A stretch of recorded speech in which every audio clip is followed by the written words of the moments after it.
नमस्ते मित्रों, श्री सत्यसाई लक्ष्मी मोहन विद्यालय से गामित प्रज्ञा एस आप सबका हार्दिक स्वागत करती हूँ। कक्षा 9 विषय हिंदी इकाई 15 दाज्यू। बच्चों, अब हम जो बाकी कहानी है उनके बारे में समझेंगे। बच्चों, जो बाकी कहानी है वहाँ से इस वीडियो में हम शुरुआत करते हैं कि 2-4 ही दिनों में मदन और जगदीश बाबू के बीच की अजनबीपन की खाई दूर हो गई। बच्चों, मुहावरे का अर्थ है कि अजनबीपन की खाई दूर होना, जिसका मतलब है अच्छी तरह परिचय होना। बराबर। तो जगदीश बाबू कैफे में आने से पहले बहुत एकाकीपन महसूस कर रहा था, परंतु मदन से बातचीत होने पर उन्हें मालूम हुआ कि वह उनके गांव के पड़ोसी गांव का लड़का है और इस प्रकार मदन के प्रति अपनेपन का भाव आने पर जगदीश बाबू का जो एकाकीपन होता है वो दूर हो जाता है। बराबर। तो यहाँ पर क्या होता है कि 2-4 दिनों में उनकी मुलाकात होने के बाद जो 2-4 दिनों में ही मदन और जगदीश बाबू दोनों एक दूसरे को अच्छी तरह परिचित होने लगता है। बराबर। टेबल पर बैठते ही मदन का स्वर सुनाई दिया। बराबर कि जब जगदीश बाबू टेबल पर बैठ जाता है तब ही मदन का स्वर सुनाई देता है, यानी कि मदन का आवाज़ सुनाई देता है कि दाजू जय हिंद। दाजू, आज तो ठंड बहुत है।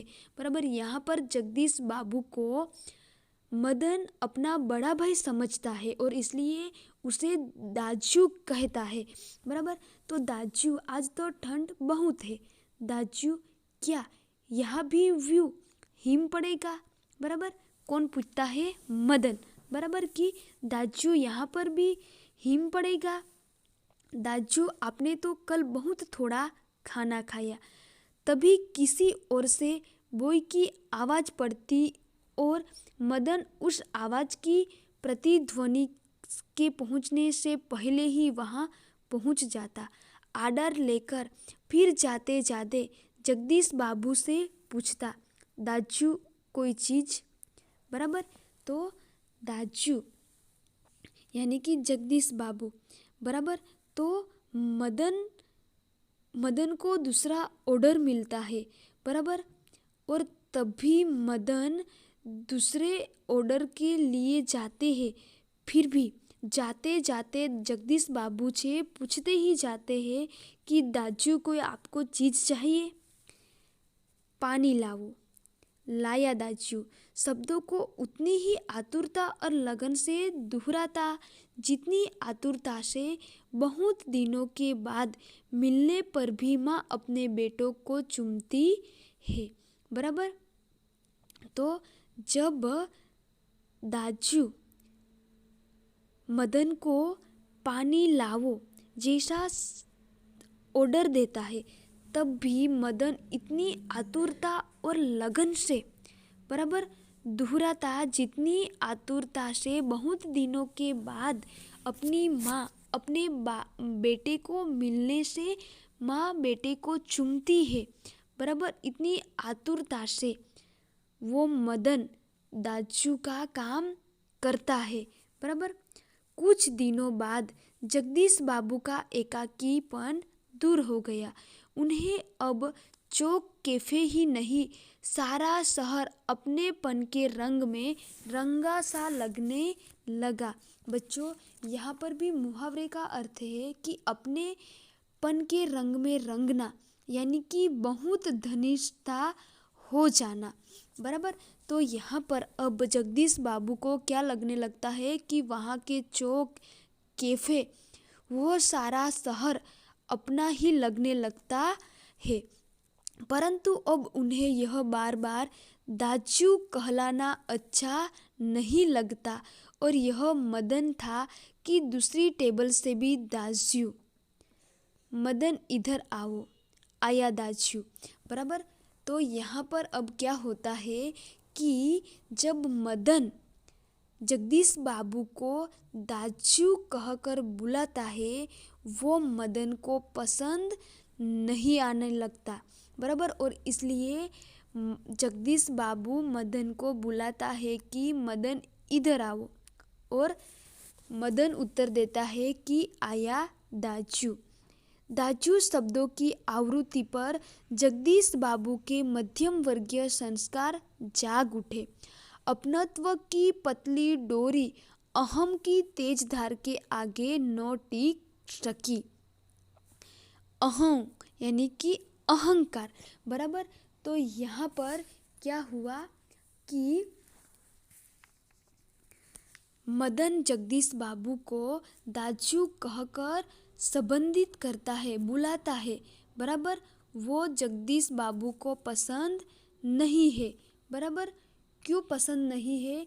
क्योंकि जगदीश बाबू एक मध्यम वर्गीय व्यक्ति है, बराबर। मध्यम वर्ग के संस्कार की व्यक्ति है, संस्कारी व्यक्ति है, बराबर। और इसलिए वो जगदीश बाबू को पसंद नहीं है कि मदन कैफे में सबके सामने उसे दाजू कहता है, बराबर। वो जगदीश बाबू को पसंद नहीं है, बराबर। इसलिए वो जगदीश बाबू दाजू को बुलाता है, बराबर। दाजू चाय लाऊं? चाय नहीं, लेकिन यह दाजू दाजू क्या चिल्लाते रहते हो दिन रात? किसी की प्रेस्टीज का ख्याल भी नहीं है तुम्हें, बराबर। तो जगदीश बाबू को मदन का दाजू कहना पसंद नहीं है, बराबर। कि जगदीश बाबू मदन से कहता है कि जो मदन है वो तो कैफे का एक साधारण बॉय था, बराबर। और जबकि जगदीश बाबू जो है वो मध्यम वर्गीय व्यक्ति थे, और सबके सामने मदन जब बार बार दाजू कहता है वो जगदीश बाबू को पसंद नहीं है, बराबर। और इसलिए मदन के दाजू शब्दों की आवृत्ति पर जगदीश बाबू को क्रोध आता है। जगदीश बाबू का मुंह क्रोध के कारण तमतमता गया, बराबर। यहाँ पर जगदीश बाबू को बहुत क्रोध आता है। मुंह तमतमाना यानी कि क्रोध से चेहरा लाल हो जाना, बराबर। जगदीश बाबू का चेहरा क्रोध से लाल हो जाता है। क्यों? क्योंकि जो मदन है वो जगदीश बाबू को बार बार दाजू कहकर बुलाता है, बराबर। इसलिए वो क्रोधित हो जाता है। शब्दों पर अधिकार नहीं रह सका। मदन प्रेस्टीज का अर्थ समझ सकेगा या नहीं यह भी उन्हें ध्यान नहीं रहा, पर मदन बिना समझाए ही सब कुछ समझ गया था। बच्चों, प्रेस्टीज का मतलब है प्रतिष्ठा, बराबर। तो मदन को प्रेस्टीज का अर्थ समझ सकेगा या नहीं यह भी जगदीश बाबू को ध्यान नहीं रहा, लेकिन जो मदन है वो बिना समझाए ही सब कुछ समझ गया था। मदन को जगदीश बाबू के व्यवहार से गहरी चोट लगी। मैनेजर से सिर दर्द का बहाना कर वह घुटनों में सर्दे कोठरी में सिसकियां भर भर रोता रहा। घर गांव से दूर ऐसी परिस्थिति में मदन का जगदीश बाबू के प्रति आत्मीयता प्रदर्शन स्वाभाविक ही था। इसी कारण आज प्रवासी जीवन में पहली बार उसे लगा जैसे किसी ने उसे ईजा की गोदी से, बाबा की बाहों के और दीदी के आंचल की छाया से बलपूर्वक खींच लिया हो। परंतु भावुकता स्थायी नहीं हो तो रो लेने पर अंतर की घुमंडी वेदना की आंखों की राह बाहर निकाल लेने पर मनुष्य जो भी निश्चय करता है वे भावुक क्षणों की अपेक्षा अधिक विवेकपूर्ण होते हैं। तो बच्चों, यहाँ पर क्या हुआ कि जो जगदीश बाबू को पसंद नहीं था कि मदन उसे बार बार दाजू कहकर बुलाता है, बराबर। तो इसलिए एक दिन दाजू कहने पर जगदीश बाबू ने मदन को डांटा, बराबर। और तब मदन के कोमल मन पर गहरी चोट लगी। मदन को गहरी चोट लगती है, बराबर। और जिसे मदन बड़ा भाई मानता था, उसका बुरी तरह डांटना मदन सहन नहीं कर सका। और इसलिए मदन ने क्या किया कि मैनेजर से सिर दर्द का बहाना करके वह सिसकियाँ भर भर के रोया। इसके बाद जगदीश बाबू उसके दाजू नहीं रहे, बराबर। और मदन को लगता था कि उनके प्रवासी जीवन में पहली बार उसे ऐसा लगा कि किसी ने ईजा की गोदी से, यानी कि माँ की गोद से, बाबा की बाहों से और दीदी की आंचल की छाया से बलपूर्वक उसे किसी ने खींच लिया, बराबर। लेकिन मदन भावुक क्षणों की अपेक्षा अधिक विवेकपूर्ण बन जाता है।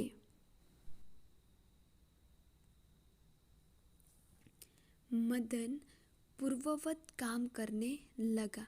मदन फिर से काम करने लगते हैं। दूसरे दिन कैफे जाते हुए अचानक ही जगदीश बाबू की भेंट बचपन के सहपाठी हेमंत से हो गई। पर दूसरे दिन क्या होते हैं कि कैफे होटल जाते जाते जगदीश बाबू की भेंट एक उनके बचपन के सहपाठी हेमंत से हो जाती है। कैफे में पहुंचकर जगदीश बाबू ने इशारे से मदन को बुलाया, परंतु उन्हें लगा जैसे वह उनसे दूर दूर रहने का प्रयत्न कर रहा हो। तो कैफे में जाकर जगदीश बाबू ने इशारे से मदन को बुलाया, लेकिन जगदीश बाबू को ऐसे लगा कि जैसे मदन उनसे दूर दूर रहने का प्रयत्न कर रहा हो। दूसरी बार बुलाने पर ही मदन आया, और जब जगदीश बाबू दूसरी बार बुलाता है तब मदन उनके पास आया। आज उसके मुंह पर वह मुस्कान न थी और न ही उसने क्या लाऊं दाजू कहा। स्वयं जगदीश बाबू को ही कहना पड़ा, 2 चाय 2 आमलेट। परंतु तब भी लाया दाजू कहने की अपेक्षा लाया साहब कहकर वह चल दिया, मानो दोनों अपरिचित हो, बराबर। हमने पहले क्या देखा कि मदन और जगदीश बाबू दोनों अपरिचित थे, बराबर। और अपरिचित से दोनों परिचित बन गए थे। और यहाँ पर अब क्या हुआ कि दोनों परिचित होने के बाद अपरिचित बन गए हैं। क्योंकि जब मदन जगदीश बाबू को दाजू कहकर बुलाता था, वो जगदीश बाबू को पसंद नहीं था, और इसलिए जगदीश बाबू ने मदन को डांटा था, बराबर। और इसलिए यहाँ पर अब जब जगदीश बाबू मदन को इशारे से बुलाता है, लेकिन फिर भी वह नहीं आता, और जब जगदीश बाबू उन्हें दूसरी बार बुलाता है तब मदन आता है। और वहाँ आकर भी मदन कुछ नहीं बोलता, और जगदीश बाबू को ही बोलना पड़ता है कि 2 चाय 2 आमलेट, बराबर, लेकर आओ। लेकिन दाजू कुछ भी नहीं बोलता, बराबर। कि जैसे मदन कुछ भी नहीं बोलता, जैसे कि दोनों अपरिचित ही है, ऐसा ही बर्ताव मदन करता है। शायद पहाड़िया है, हेमंत ने अनुमान लगाकर पूछा। बराबर। तो जो जगदीश बाबू के बचपन के सहपाठी हेमंत है, वो उस मदन को देखकर कहता है कि ये शायद पहाड़िया है, और वो ऐसा अनुमान लगाकर उसे पूछता है कि हाँ, रूखा सा उत्तर दे दिया जगदीश बाबू ने, और वार्तालाप का विषय ही बदल दिया। मदन चाय ले आया था। क्या नाम है तुम्हारा लड़के? हेमंत ने अहसान चढ़ाने की गरज से पूछा। बराबर, मदन को हेमंत जो है वो मदन का नाम पूछता है। बराबर, कुछ क्षणों के लिए टेबल पर गंभीर मौन छा गया। जगदीश बाबू की आंखें चाय की प्याली पर ही झुकी रह गई। मदन की आंखों के सामने विगत स्मृतियां घूमने लगी। बराबर, यहाँ पर जब हेमंत जो है वो मदन से पूछता है कि क्या नाम है तुम्हारा लड़के, बराबर,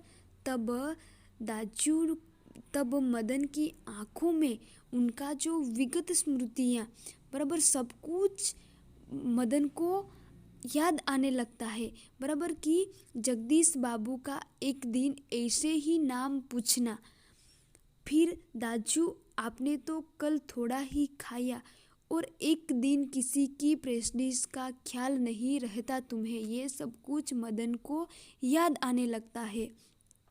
जगदीश बाबू ने आंखें उठाकर मदन की ओर देखा, और उन्हें लगा जैसे अभी वह ज्वालामुखी सा फूट पड़ेगा।